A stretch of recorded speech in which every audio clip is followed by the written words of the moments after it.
Hey everyone, Effie here. I am back from my hiatus with this new card that I created using our new Daisy Fields background stamp. So this is one of the newer additions to our collection. Instead of being red rubber cling, it is made out of photopolymer. So it's clear so you can see exactly where you're stamping. You can use a MISTI tool or you can just stamp directly onto paper like I did here. I stamped this image onto an A2 size watercolor paper panel after I've inked it up with some clear Versamark sticky ink, and then I poured on some white embossing powder and then hit the whole panel with my heat gun because I'll be doing a little bit of watercoloring with Ken Oliver color bursts. Color bursts are powder watercolors that come in a little squeeze container, but I have them in this watercolor tin that I have, which I'll link in the description box below. So I'm going to start watercoloring, but I'm doing some wet and wet watercoloring. So I've wet the petal area first on this large daisy with clean water with a medium tip water brush, and then I'll take another fine tip water brush and I'll just use this one to blend some of that color out to the edges of my petals. So I'm literally just pulling some of the pigment that's already on my watercolor paper out to the edges of the petals, giving the outer edges a light pink look. Once I finish coloring in the petals in the foreground, I'm going to go ahead and add some shading to the petals in the background of this large daisy. So when I add shading, I'm just going to use the same color burst, the cadmium red, to add a little bit more contrast to some of the edges of the petals. And next I'm going to watercolor the center of the daisy using a little bit of burnt umber color burst. Then I added some Wisteria color burst over that burnt umber to give that center just a little bit more warmth. Next, I'm going to take my number 29 geranium red zig marker. These are the clean color real brush markers. So they have that real brush tip and make it very easy to add detailing to your projects.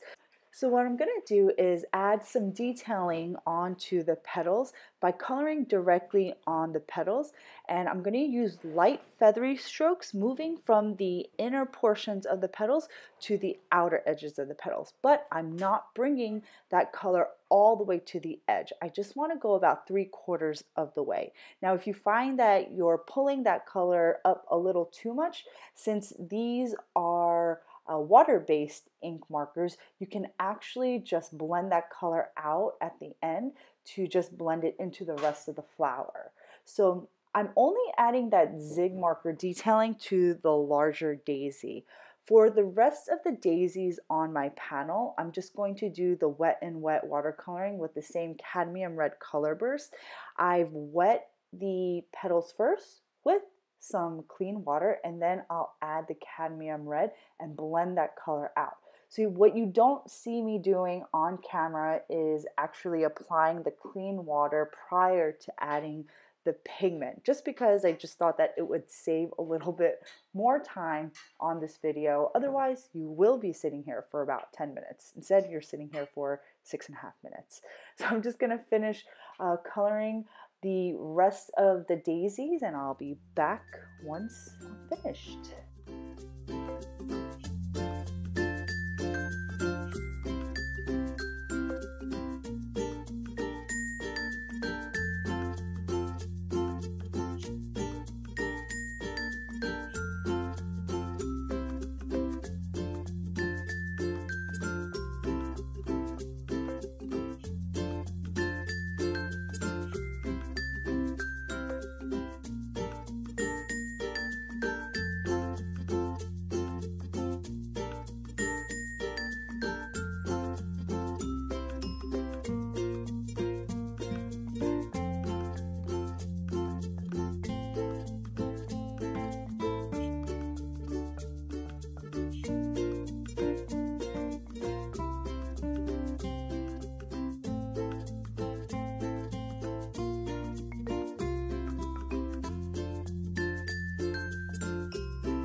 Once I finished coloring my panel, I just set it aside to dry completely, and then I created my sentiment.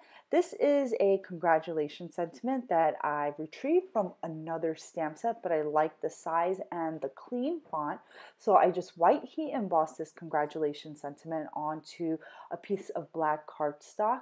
Once I've finished with the embossing, I'm just going to cut the congratulations into a sentiment strip. Before I popped it up onto my panel, I cut little strips of double-sided adhesive. These are our double-sided adhesive sheets, which I've just trimmed into strips and applied behind my watercolor paper panel. Then I just applied the panel onto a side folding A2 card base, and lastly I popped up the sentiment right, or actually not in the center, but near the center, and then I finished off my card by adding some glass slipper sequins in a visual triangle around my sentiment. So that is all from me today. I hope you guys enjoyed today's project and video. Don't forget to subscribe to our YouTube channel because I will be updating more regularly going forward. Thanks for stopping by, guys. I'll see you next time.